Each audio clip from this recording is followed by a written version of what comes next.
Shalom Jemaat Tuhan, jumpa lagi bersama saya Andi Duha dalam Battle News Minggu 24 Juli 2022. Sebelum kami menyampaikan info minggu ini, segenap tim Gembala mengucap syukur atas kehadiran Jemaat Tuhan dalam ibadah minggu ini. Berikut kami sampaikan program online GBI Battle Kelapa Gading. Program Pelita Hidup setiap hari Senin sampai Sabtu pukul 5 pagi melalui YouTube GBI Battle Kelapa Gading. Doa pagi GBI Battle Kelapa Gading, Kedoya, dan Bekasi setiap Senin sampai Jumat pukul 6 sampai 7 pagi melalui aplikasi Zoom. Doa malam setiap hari Jumat pukul 7 malam melalui aplikasi Zoom. Menara Doa Sinode GBI setiap hari Sabtu pukul 6 sampai 7 pagi melalui aplikasi Zoom. Mari Jemaat Tuhan menyembah berdoa bersama-sama. Selanjutnya, jadwal ibadah kategorial GBI Battle Kelapa Gading. Ibadah Wanita Battle Indonesia melalui aplikasi Zoom pukul 11 siang dengan acara Wanita Cakap Berdampak ketiga. Pada Rabu 27 Juli 2022, masuk sesi yang ke-6 dengan tema Resiliensi Diri. Dilayani oleh PDM Marta Lim. Mari kaum wanita battle bersama-sama mengikuti acara ini. Ibadah BSM Battle Senior Ministry setiap hari Kamis ke-2 dan 4 tiap bulannya pukul 10.30 pagi melalui aplikasi Zoom. Ibadah onsite gabungan Battle Youth dan Battle Teens diadakan tiap minggu pertama dan ketiga setiap bulannya pada hari Sabtu pukul 5 sore. Mari anak-anak muda bergabung dalam ibadah ini dan kita akan mengalami Tuhan bersama-sama. Ibadah Battle Kids setiap hari Minggu melalui YouTube channel GBI Battle. Ibadah Raya Onsite GBI Battle Kelapa Gading 31 Juli 2022, ibadah pukul 7.30 dan 10 pagi dilayani oleh PDP Anastasia Happy dengan tema Penghalang Relasi Sehat. Mari bertumbuh bersama dalam BCOM, Battle Community. Kita dapat saling membangun, menguatkan, dan merasakan lawatan Tuhan. Untuk itu, kami mengundang seluruh jemaat untuk bergabung bersama di dalam BCOM GBI Battle Kelapa Gading. Bagi jemaat yang belum bergabung ke dalam BCOM, silakan hubungi nomor WhatsApp Bapak Perlindungan di 0817 8765 187 atau Bapak David Kristanto di 0812 9877 7837. Retret gabungan SMK Berakar dan Bertumbuh Jakarta dan Bekasi akan diadakan pada hari Sabtu 30 Juli 2022. Retret diadakan secara onsite di GBI Battle Kelapa Gading. Mari jemaat yang sudah menyelesaikan kelas SMK Berakar dan Bertumbuh untuk mengikuti acara retret gabungan ini. Jemaat Tuhan dimohon partisipasinya untuk mengisi form pengisian data bidang permuritan untuk memperbarui data bidang permuritan. Buat perancangan program ke depan yang lebih memenuhi kebutuhan jemaat. Jemaat dapat mengisi melalui scan barcode yang ada di depan bangku Bapak Ibu Saudara sekalian. Mari memuji dan menyembah Tuhan bersama-sama dalam Worship Night.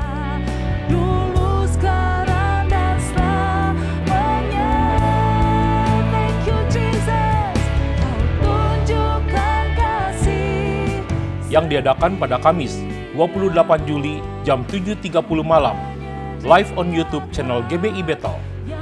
Disertai renungan malam bersama Pendeta Dr. Rubin Adi Abraham. Hidup dalam pengharapan, bagian keempat.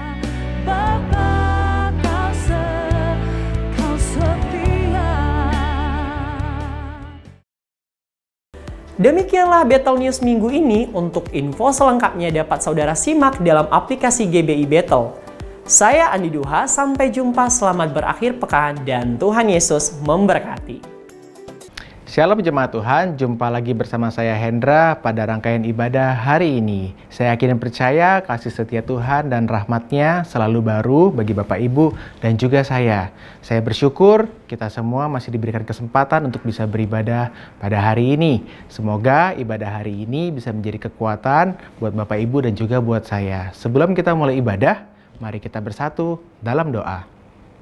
Tuhan Yesus, kami mengucap syukur kalau kami masih diizinkan untuk bisa beribadah hari ini Tuhan. Tuhan, kami undang Kau hadir di tengah-tengah ibadah kami dan memberkati kami semua Tuhan. Aku yakin percaya Tuhan, setiap kami yang mendengarkan ibadah hari ini bisa Engkau berkati Tuhan. Engkau memberikan kekuatan bagi kami yang lemah, Engkau memberikan kami kesehatan bagi kami yang sakit Tuhan. Tuhan, urapi hamba-Mu yang akan menyampaikan kebenaran firman Tuhan, biar setiap benih firman Tuhan yang ditaburkan itu bisa berbuah buat hidup kami Tuhan, dan juga bisa kami bagikan buat orang-orang di sekitar kami Tuhan. Terima kasih Tuhan, kami mulai ibadah ini dalam satu nama Tuhan Yesus Kristus. Setiap kita yang percaya, sama-sama kita katakan amin. Selamat beribadah. Tuhan Yesus memberkati. Shalom Bapak Ibu, saudara sekalian, selamat hari Minggu. Hari ini aku senang sekali kalau kita hari ini bisa beribadah bersama-sama. Hari ini welcome back to our online service dari GBI Bethel Kelapa Gading. Yuk saudara Tuhan, hari ini mari kita sama-sama siapkan yang terbaik. Kita mau siapkan hati kita yang terbaik untuk datang, mendekat, dan menyembah Tuhan. Amin. Amin. Siapa di sini yang percaya bahwa Allah kita adalah Allah yang hidup dan Allah yang luar biasa, dan hanya Dia Allah yang satu-satunya layak untuk disembah. Amin.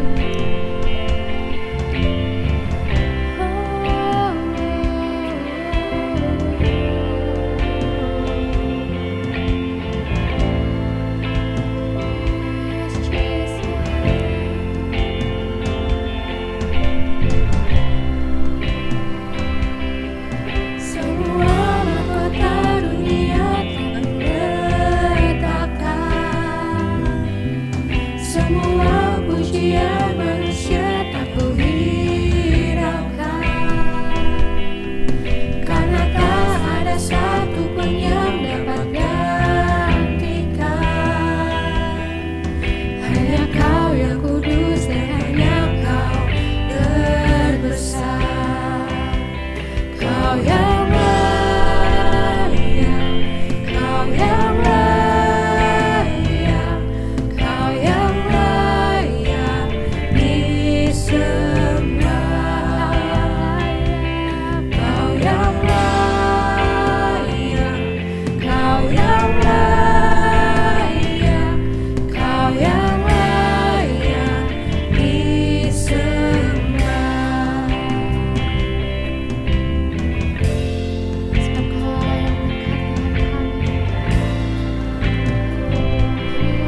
firman Tuhan, kita mau berikan sorak-sorai yang paling mulia buat Tuhan kita, Yesus.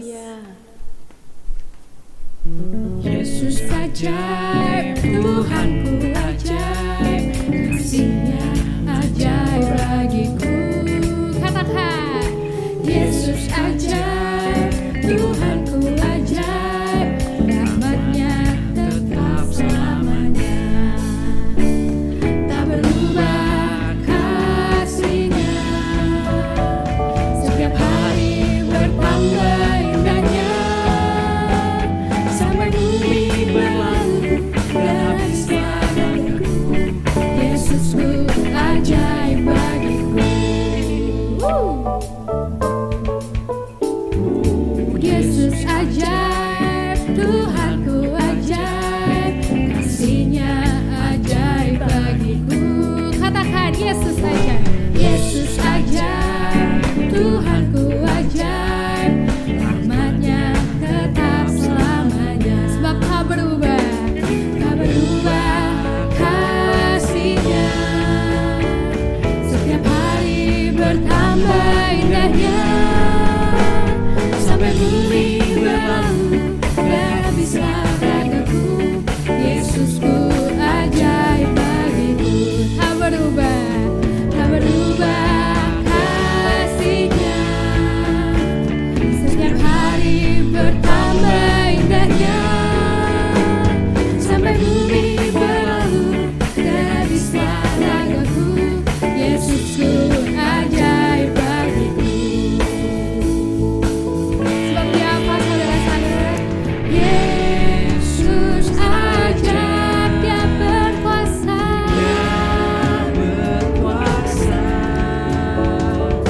Ada mujizat, sebab Yesus ajaib. Yesus ajaib, katakan Dia berkuasa. Ada mujizat, sebab Yesus ajaib. Mari musik memuji Tuhan. Sebab Dia berkuasa, Kami percaya. Mari kita berkata dengan hati kita yang paling dalam bahwa Yesus ajaib. Yesus ajaib, Dia berkuasa. Ada mujizat, sebab Yesus ajaib. Tak berubah kasih-Nya, Setiap hari apa, saudara-saudara? bertambah indahnya. Sampai bumi berlalu, dan habislah ragaku. Yesusku ajaib bagiku. Tak berubah kasih-Nya, setiap hari bertambah indahnya. Sampai bumi berlalu, dan habislah ragaku. Yesusku ajaib bagiku. Sampai bumi berlalu. Bumi berlalu, dan habislah ragaku. Yesusku ajaib bagiku. Yesus ajaib, katakan Dia berkuasa. Ada mujizat, sebab Yesus ajaib. Katakan ada mujizat. Ada mujizat, sebab Yesus ajaib. Berikan sorak-sorai yang paling mulia buat Tuhan kita. Haleluya. Roh-Mu yang hidup penuhiku, mengalir dalamku.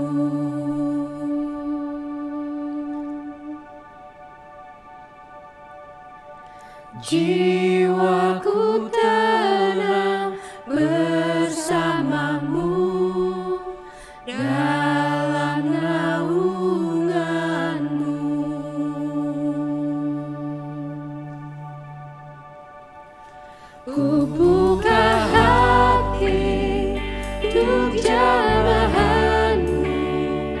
berserah penuh di hadirat-Mu.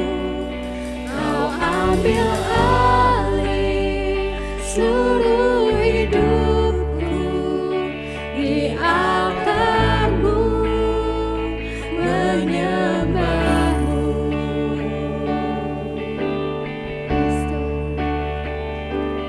Biar Roh-Mu yang memenuhi setiap kami, Bapa.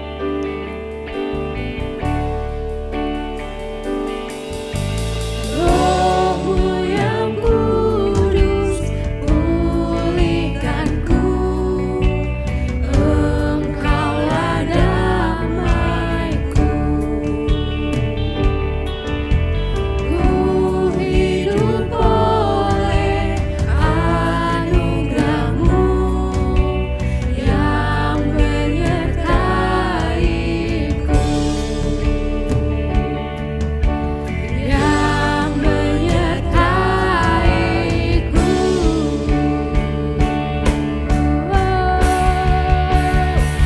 Ku buka hati untuk jamahan-Mu, berserah penuh di hadirat-Mu.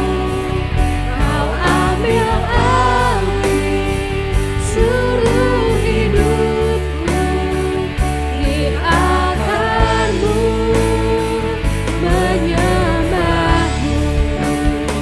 Ku buka hati untuk jamahan-Mu, amin. Berserah penuh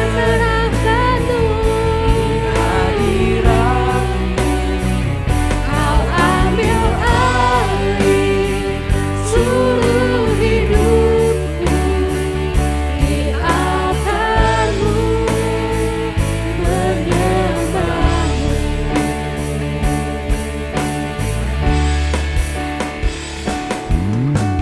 Roh-Mu yang kudus, pulihkanku.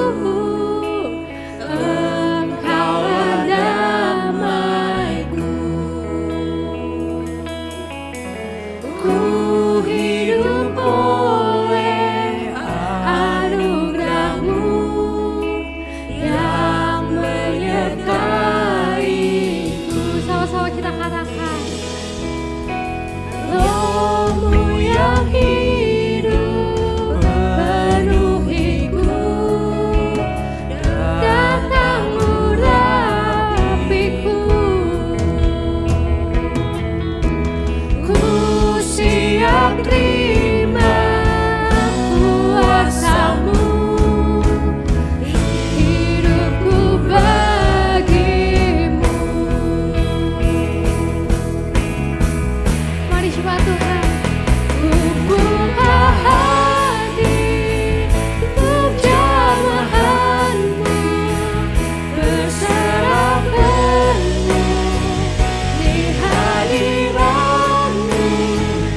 Kau ambil alih seluruh hidupku, di altar-Mu menyembah-Mu.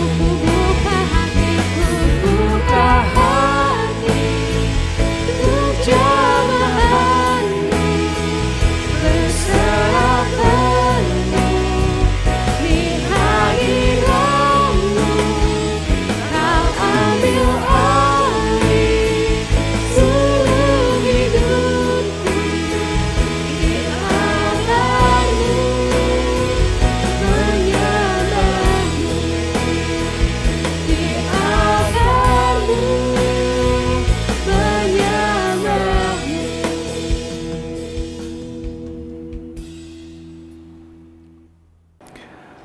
Sebelum mendengarkan firman Tuhan, marilah kita berdoa. Tuhan, kami percaya bahwa Engkau mendengarkan segala puji dan sembah kami ya Bapa. Biarlah kiranya apa yang kami naikkan, apa yang kami nyanyikan, menyenangkan hati Engkau ya Tuhan. Terima kasih Tuhan, kalau sebentar kami akan mendengarkan firman-Mu ya Bapa, biarlah Engkau sendiri yang berbicara kepada kami. Tuhan, Engkau mengurapi hamba-Mu yang menyampaikan segala isi hati-Mu ini. Dan biarlah apa yang keluar dari mulut hamba-Mu ini semuanya berasal dari hati Tuhan sendiri. Terima kasih Tuhan. Biarlah kiranya hati kami menjadi tanah yang gembur, yang siap ditanami oleh firman-firman-Mu. Terpuji nama Tuhan. Di dalam nama Tuhan Yesus Kristus kami telah berdoa dan mengucap syukur. Haleluya. Amin. Baik, hari ini saya akan menyampaikan firman dengan judul Hidup Merugikan Jadi Berguna. Filemon pasal 1 ayat 9b sampai 11 berbunyi demikian. Aku Paulus yang sudah menjadi tua, lagi pula sekarang dipenjarakan karena Kristus, mengajukan permintaan kepadamu mengenai anakku yang kudapat selagi aku dalam penjara, yakni Onesimus. Dahulu memang dia tidak berguna bagimu, tetapi sekarang sangat berguna baik bagimu maupun bagiku. Saudara-saudara, saya pernah membaca kisah tentang seorang yang bernama Teddy Hung. Dia adalah bos triad Hong Kong, mafia internasional. Dia punya bisnis 200 kasino lebih di Hong Kong, Macau, dan Filipina. Dia juga punya bisnis lain, bisnis narkoba, bisnis prostitusi. Satu kali dia ditangkap polisi masuk ke dalam penjara, tapi di penjara itu justru dia mengeluarkan biaya besar merenovasi penjara sehingga kamarnya seperti di hotel bintang 5. Istri Teddy Hung ada 4, pacarnya belasan, banyak artis Hong Kong. Pada waktu di penjara ada seorang Kristen yang suka melayani para tahanan dan juga memberikan Alkitab kepada Teddy Hung. Teddy Hung bilang, saya nggak percaya Yesus, saya nggak butuh Tuhan kamu. Saudara, tetapi pendoa ini selalu setia, dan satu kali ketika berpapasan dia sempat ngomong begini kepada Teddy. Teddy, kamu orang yang sangat terkenal di Hong Kong, tapi kalau kamu mati kira-kira orang akan mengenal kamu sebagai apa ya? Pertanyaan itu membuat dia tidak bisa tidur, apalagi memang dia depresi, insomnia. Dan dia pikir bener ya, saya kalau mati akan dikenal sebagai raja judi, sebagai orang yang menghancurkan banyak rumah tangga, karena mungkin orang juga karena bisnis prostitusi kemudian menjadi bercerai, ada yang bunuh diri karena bangkrut akibat kalah berjudi. Waduh, tidak nyaman sekali sebutan itu. Dan saudara, di tengah kegelisahan hatinya, dia cari Alkitab yang dia pernah terima itu, dan kemudian dia pegang dan dia bilang, kalau Tuhan itu benar-benar ada, kalau Yesus adalah Tuhan, saya ingin bisa tidur. Karena dia sangat tersiksa oleh insomnianya. Belum sempat mengucapkan kata amin, dia sudah tertidur, baru besoknya bangun. Itu sebabnya dia mulai percaya kepada Tuhan. Dan apa yang terjadi setelah percaya, usahanya mulai bangkrut. Bisnis haramnya tidak lagi jalan dengan baik. Dia mulai gelisah, Tuhan macam apa ini yang membuat aku makin bangkrut ketika aku percaya. Tapi seorang pembimbing rohani mengingatkan bahwa dia sedang dibersihkan oleh Tuhan. Dia kemudian lepas dari penjara mengganti bisnisnya menjadi bisnis klinik kesehatan yang maju, diberkati dan bisa menghidupi keluarganya. Dia ceraikan 3 istri yang lain, dia hidup dengan istri yang sah. Seluruh pacar-pacarnya dia putuskan. Dan akhirnya dia menjadi seorang yang membuka gereja khusus untuk kaum gangster. Karena dia percaya gangster pun membutuhkan Yesus, dan banyak di antara mereka yang kemudian diselamatkan. Hidup yang merugikan orang bisa dirubah menjadi hidup yang sangat berguna. Itulah karya Kristus dalam hidup kita. Hari ini kita membaca kisah ada seorang bernama Onesimus, budak Filemon, orang kaya yang tinggal di kota Kolose. Satu kali Onesimus ini mencuri uang dan kabur, padahal dia adalah budak daripada Filemon. Rupanya dia tertangkap dan kemudian dimasukkan penjara di Roma. Nah, untungnya di penjara di Roma dia ketemu Rasul Paulus yang juga di penjara karena memberitakan Injil.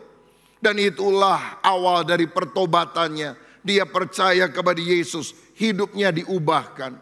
Tapi lebih daripada hidup yang diubahkan, Paulus sebagai mentor rohaninya kemudian menyuruh Onesimus balik kembali ke Kolose, ketemu lagi sama tuannya, minta ampun, membereskan masalah.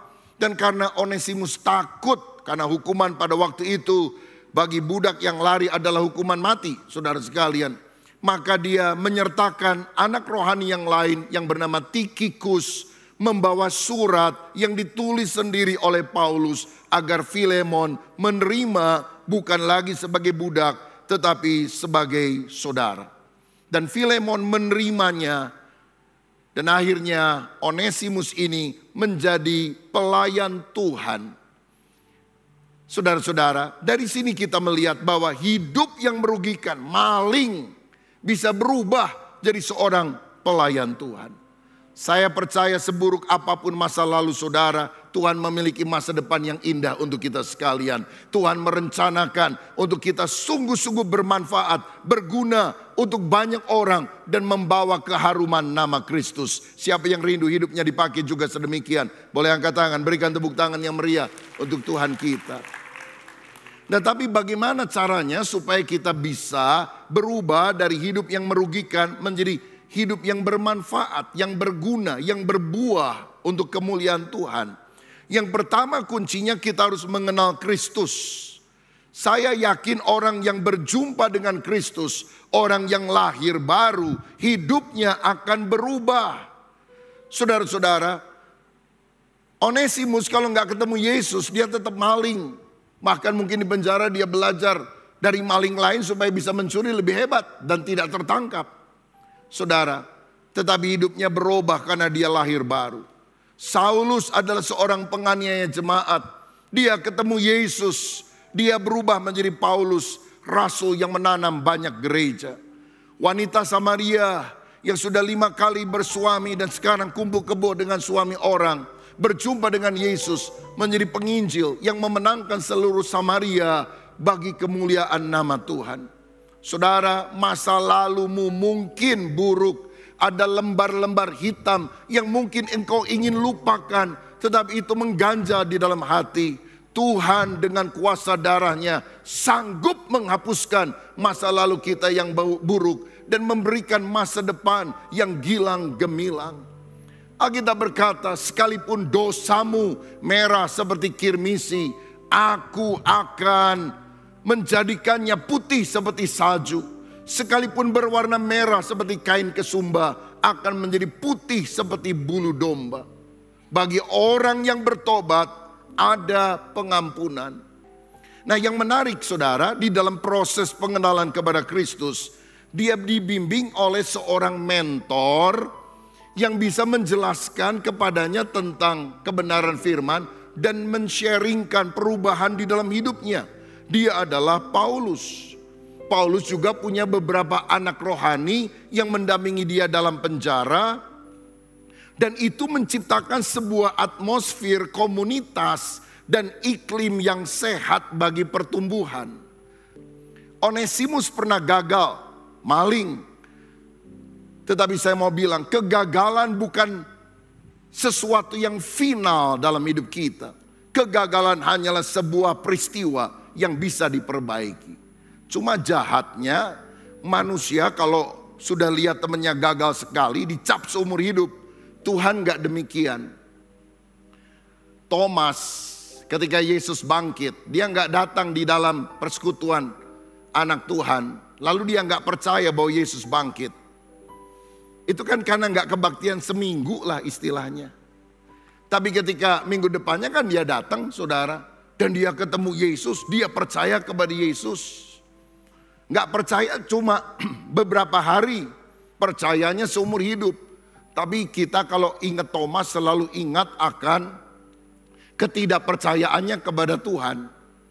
Padahal itu cuma terjadi sekali. Selanjutnya Thomas percaya kepada Tuhan, setia. Bahkan dia menjadi seorang pemberita Injil yang mati syahid di India. Dia mendirikan gereja di sana yang sampai sekarang disebut sebagai Mar Thoma, gereja yang dirintis oleh Rasul Thomas. Petrus pernah menyangkal Yesus 3 kali. Tapi kemudian Tuhan memulihkan hidupnya. Dia menjadi seorang pemberita kabar baik.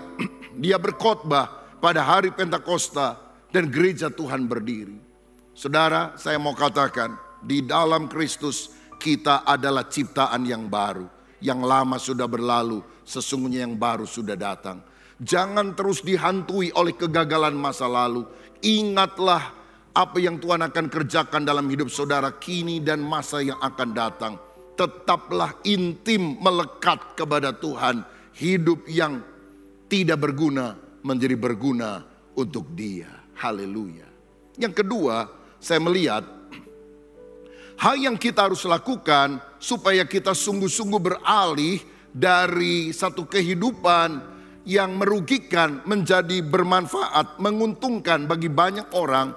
Setelah mengenal Kristus, kita juga harus melakukan rekonsiliasi.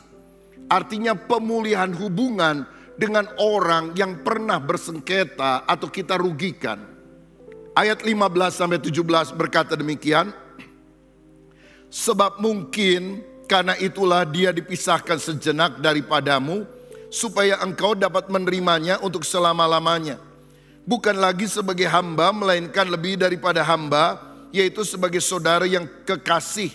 Bagiku sudah demikian, apalagi bagimu, baik secara manusia maupun di dalam Tuhan. Kalau engkau menganggap aku temanmu seiman, terimalah dia seperti aku sendiri. Di dalam suratnya Paulus bilang kepada Filemon, tuan daripada Onesimus, terimalah dia kembali, bukan lagi sebagai budak, tapi sebagai saudara. Kalau kamu menerima aku, terimalah dia juga. Dan Paulus mendorong Onesimus balik kembali ke Kolose, padahal itu perjalanan yang sangat jauh, melintasi laut, saudara. Hanya supaya apa? Kedua pihak yang pernah berselisih, gak enak karena ada masalah-masalah di belakang, di waktu yang lalu, itu dipulihkan hubungannya. Saudara, kita juga harus demikian. Kalau kita ingin menjadi orang yang berguna, kita mungkin pernah salah sama seseorang, dan selama bertahun-tahun kita gak pernah bereskan. Saya dorong saudara melalui firman Tuhan, orang Kristen yang baik melakukan rekonsiliasi, membenahi relasi yang tidak baik pada masa lalu, sehingga itu tidak menjadi ganjalan untuk kita pada masa yang akan datang. Karena banyak orang yang kemudian hidup dalam kepahitan. Setiap kali dia ngomong tentang seseorang, apalagi nama orang yang pernah menyakiti itu disebutkan, waduh, itu kepahitannya muncul. Dan siapa yang rugi? Bukan orang lain. Yang paling rugi adalah diri kita. Jadi kalau saudara punya masalah dengan seseorang, datangi orangnya, selesaikan masalahnya. Walaupun mungkin engkau malu, dan kalau saudara yang salah mungkin dimaki-maki, kemana aja lu? Gua pikir udah mati, ternyata masih hidup lu ya. Oh bisa orang ngomong begitu, gak apa-apa saudara sekalian. Kita yang ngerti kebenaran, kita harus mengupayakan perdamaian dengan semua orang. Dan kalau perlu kita difasilitasi oleh seorang mediator, pengantara. Bahkan kalau mungkin dia mendampingi kita. Saya ingat satu kali ada orang yang punya hutang, jumlah cukup besar kepada seorang pengusaha. Dan sejak itu dia ngilang, saudara sekalian. Ditelepon gak diangkat, di SMS gak dibalas, didatangi rumahnya, udah pindah ke tempat yang lain. Sampai lebih kesel itu orang yang kasih utang. Waktu dia ceritakan pergumulannya kepada saya bimbing dengan firman, saya doakan dan saya bilang, tindakanmu sekarang, kamu harus pergi ke orang itu, minta maaf, berjanji akan melunasi hutang, minta dijadwal ulang. Dan kalau orang itu maki-maki kamu gak boleh balas, kamu harus terima karena kamu memang salah. Dan kamu harus kemukakan kesanggupanmu untuk membayar dengan itikat yang baik. Setelah saya sampaikan itu, seminggu kemudian saya telepon, gimana? Udah ketemu orangnya? Belum pak, aduh takut saya, nggak berani. Orangnya galak bener, punya debt collector. Saya juga gemeter. Saya bilang, kamu tetap salah, kamu datangi bereskan. Saudara, dia tunda berminggu-minggu. Tapi satu kali dia telepon saya, Pak, saya udah bereskan masalah saya. Oh ya, bagus dong, saya bilang. Gimana akhirnya? Bisa ada rekonsiliasi. Jadi gini, pada waktu saya datang ke rumahnya, orang di rumah bilang, Bapak sedang dirawat di rumah sakit karena sakit. Sakit apa? Dengarnya sih sakit jantung. Aduh, dia pikir nggak enak lah datang ke rumah sakit. Tetapi dia pikir-pikir, jangan-jangan dia sakit jantung gara-gara saya juga ini, nggak bayar-bayar utang. Maka dia bilang, udahlah saya datangi. Akhirnya dia datangi ke rumah sakit itu, saudara-saudara. Orangnya sedang dirawat, lagi lemah. Biasanya galaknya luar biasa. Tapi dalam kondisi lemah itu, dia datang dan dia bilang, Pak maaf, saya punya hutang, saya ngilang. Tapi saya mau perbaiki sikap saya. Beri saya waktu Pak ya, saya akan cicil sekian lama supaya hutangnya bisa lunas. Itu orang lagi lemes, dia bilang gak apa-apa deh, gak apa-apa, bayar aja kapan kamu bisa, kapan kamu mau. Saudara, cepet-cepet dia pulang, haleluya. Berapa hari kemudian dia dengar orang ini sembuh karena apa? Salah diagnose, saudara sekalian. Saya bilang gini, bener kan kalau kamu berani melangkah, ada yang gak kepikir itu bisa terjadi. Tapi sikapmu harus bener. Kamu jangan jadi siluman, ngilang. Kamu harus bereskan, ada rekonsiliasi. Dalam Matius pasal yang kelima ayat 23-24 dikatakan, sebab itu jika engkau mempersembahkan persembahanmu di atas mezbah dan engkau teringat akan sesuatu yang ada dalam hati saudaramu terhadap engkau, tinggalkanlah persembahanmu di depan mezbah itu dan pergilah berdamai dahulu dengan saudaramu lalu kembali untuk mempersembahkan persembahanmu itu. Saudara bisa nyanyi di gereja, mendengarkan kesaksian pujian yang memberkati, tapi kalau hati kita nggak beres, persembahan kita nol di hadapan Tuhan. Tuhan bilang pergi berdamai dulu, baru engkau memberikan persembahan ke rumah Tuhan, maka persembahanmu akan diterima. Yang ketiga, bagaimana sikap merugikan menjadi sikap yang berguna bagi orang lain. Yang ketiga, kita harus mengganti kerugian. Ayat 18 dan 19, dan kalau dia sudah merugikan engkau ataupun berhutang padamu, tanggungkanlah semuanya itu kepadaku. Aku Paulus menjaminnya dengan tulisan tanganku sendiri. Aku akan membayarnya, agar jangan kukatakan tanggungkanlah semuanya itu kepadamu, karena engkau berhutang padaku, yaitu dirimu sendiri. Paulus memberikan pembelajaran yang luar biasa. Kamu pernah curi, kamu pernah hutang, kamu berdamai. Kamu boleh minta ampun sama Tuhan, tapi kalau orang sudah dirugikan, kamu harus bayar. Kamu harus ganti. Saya yakin itu sikap Kristen yang benar. Ketika Sakius bertobat, dia bilang, orang yang aku pernah peras, aku pernah rugikan, aku ambil uangnya secara tidak benar, aku ganti 4 kali lipat. Dan Tuhan bilang keselamatan sudah ada pada rumah ini. Keselamatan tidak datang karena Sakius memberikan uang kepada orang lain. Tetapi Yesus mau bilang cirinya orang yang selamat adalah hatinya berubah dari egois menjadi berkemurahan kepada orang lain. Dia mau mengganti, melakukan restitusi, penggantian kepada orang yang pernah dia rugikan.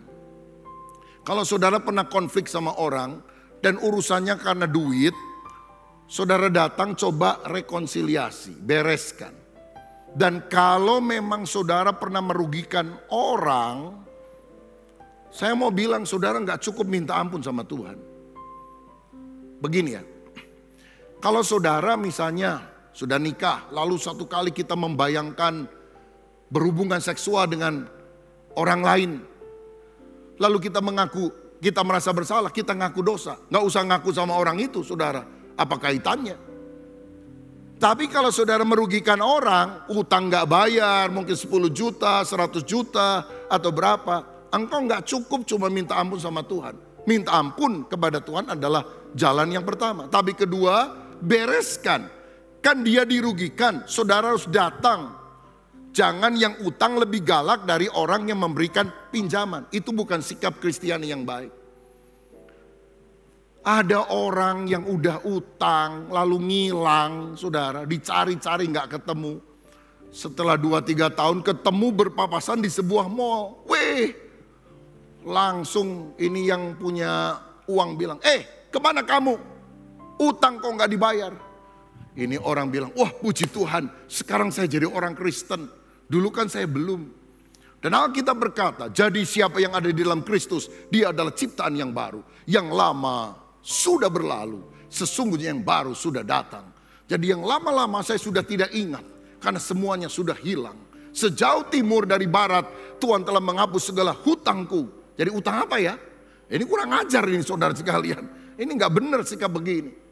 Harus dibayar hutangnya. Kalau nggak mampu sekaligus dicicil. Jadi bagaimana hidup kita bisa berubah dari merugikan menjadi menguntungkan, berguna bagi orang lain. Itu terjadi kalau pertama kita mengenal Kristus. Hidupnya berubah, hatinya berubah. Kedua, melakukan rekonsiliasi. Yang ketiga, mengganti kerugian, bayar hutang. Dan yang terakhir, kita harus melayani Tuhan dan sesama. Ayat 13, sebenarnya aku mau menahan dia di sini sebagai gantimu untuk melayani aku selama aku dipenjarakan karena Injil.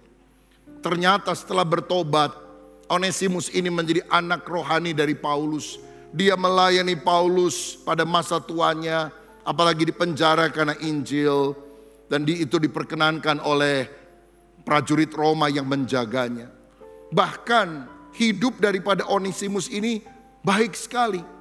Sampai akhirnya Paulus di ayat 12 berkata bahwa dia adalah buah hatiku. Gak gampang seorang pemimpin besar bilang mantan budak, mantan maling jadi buah hatiku. Ini berarti ada perubahan yang sangat radikal dalam hidupnya. Karena itu terimalah Filemon, orang ini bukan sebagai budakmu, tetapi sebagai saudaramu. Suruh dia melayani Tuhan. Nah saudara, ngomong-ngomong soal Onesimus. Onesimus itu saudara tahu artinya apa? Useful, berguna.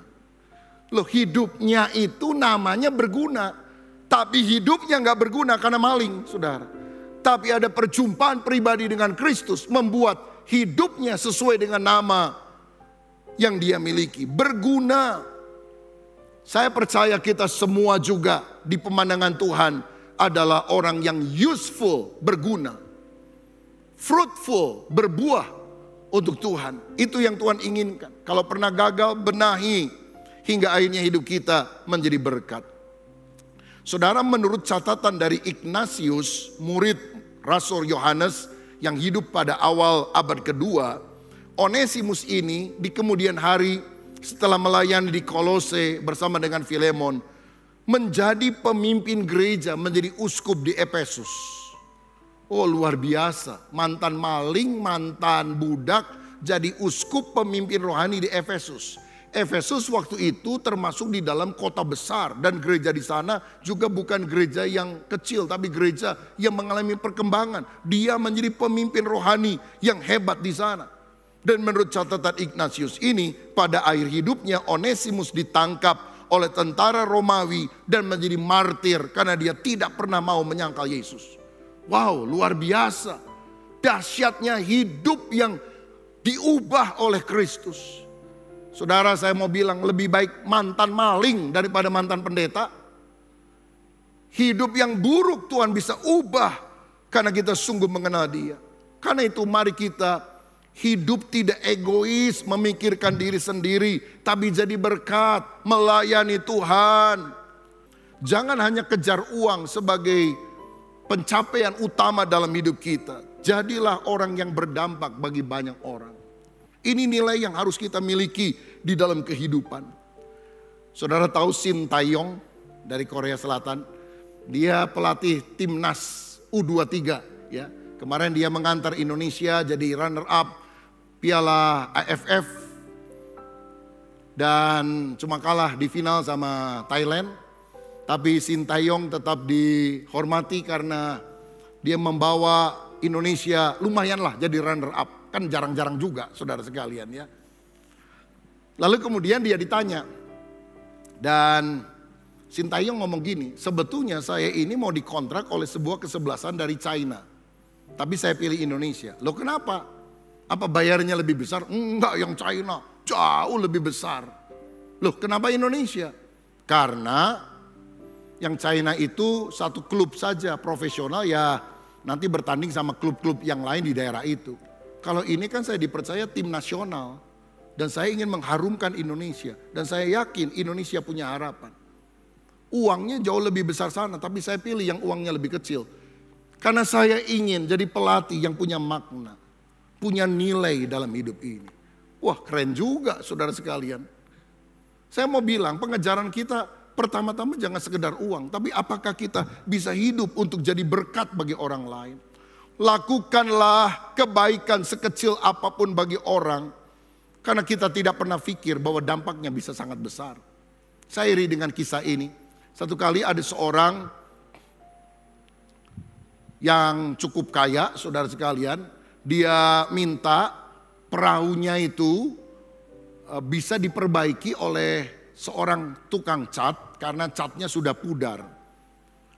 Harga disepakati, lalu kemudian orang ini mulai ngecat. Dan ketika dia mulai ngecat, dia lihat bahwa ternyata ada satu bagian di perahu tersebut yang berlobang. Dan ini berbahaya. Dan itu tidak termasuk dalam perjanjian karena dia kan disuruhnya cuma ngecat. Tetapi dia nggak ngomong, dia bereskan saudara, dia perbaiki walaupun itu bagian yang mestinya lebih sulit daripada sekedar mengecat saja. Setelah selesai, dia kasih tahu orang yang menyuruh dia nggak ngomong soal lobang itu, dia mendapatkan uang sesuai perjanjian, selesai. Tetapi beberapa hari kemudian, orang yang punya perahu datang lagi bawa uang yang jauh lebih besar, banyak daripada apa yang sudah dia bayarkan. Dia bilang, "Pak, terima kasih ya, kamu sudah mengecat perahu saya. Ini berkat buat kamu." Loh, saya kan sudah terima uangnya Pak, kenapa Bapak bayar lagi? Saya tahu, tapi ini bukan untuk ngecat. Tapi kamu rupanya tanpa kamu ngomong telah memperbaiki kebocoran dari perahu ini. Oh, nggak apa-apa kok, sekalianlah saya lakukan. Ya mungkin itu hal kecil bagi kamu. Tapi kemarin anak-anak saya menggunakan perahu saya yang baru dicat itu untuk mancing ke laut. Dan waktu itu saya ada di luar rumah. Dan waktu saya pulang dengar dari istri bahwa anak-anak pakai perahu itu. Waduh, saya gelisah karena saya takut anak-anak saya itu tenggelam mati di sana. Tapi bersyukur ketika mereka sore pulang dengan tangkapan yang banyak dan mereka semua selamat. Dan waktu saya periksa, rupanya kamu yang sudah memperbaikinya. Pekerjaan itu kecil menurut kamu, tapi buat saya itu menyelamatkan anak-anak saya. Lakukan sesuatu, walaupun kecil, kelihatannya biasa saja. Tapi kalau engkau melakukan karena kebaikan hatimu, dampaknya akan sangat besar.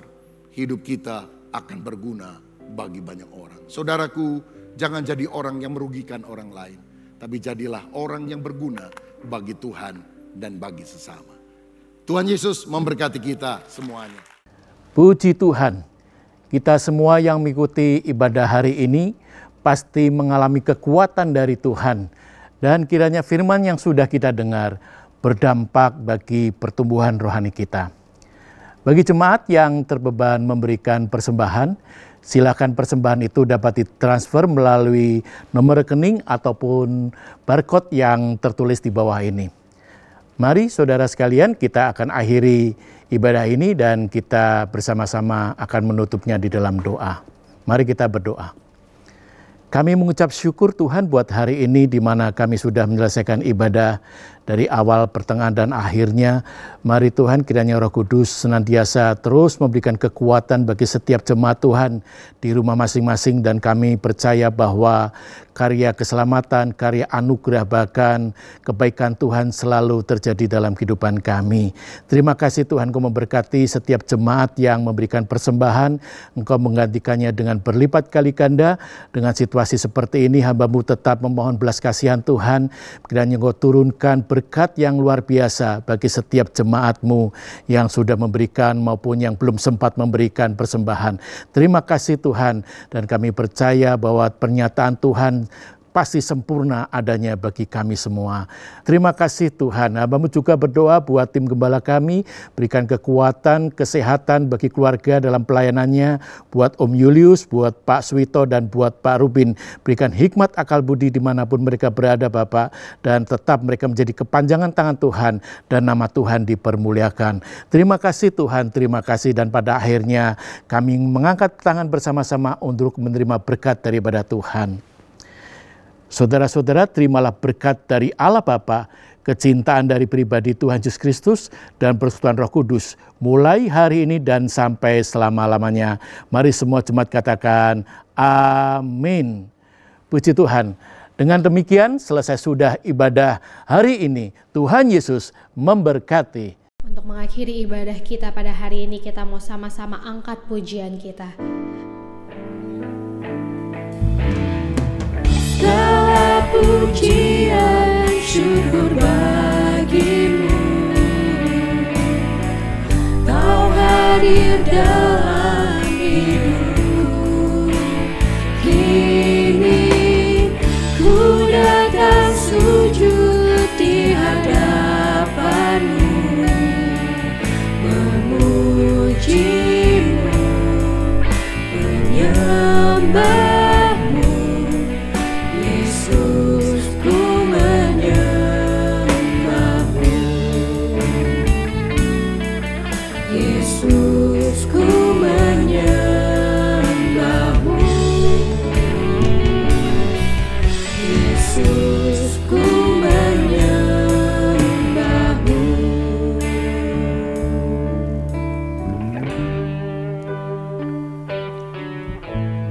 Terima kasih Bapak Ibu sekalian, hari ini ibadah kita sudah selesai. Selamat berhari Minggu, Tuhan Yesus memberkati. Shalom.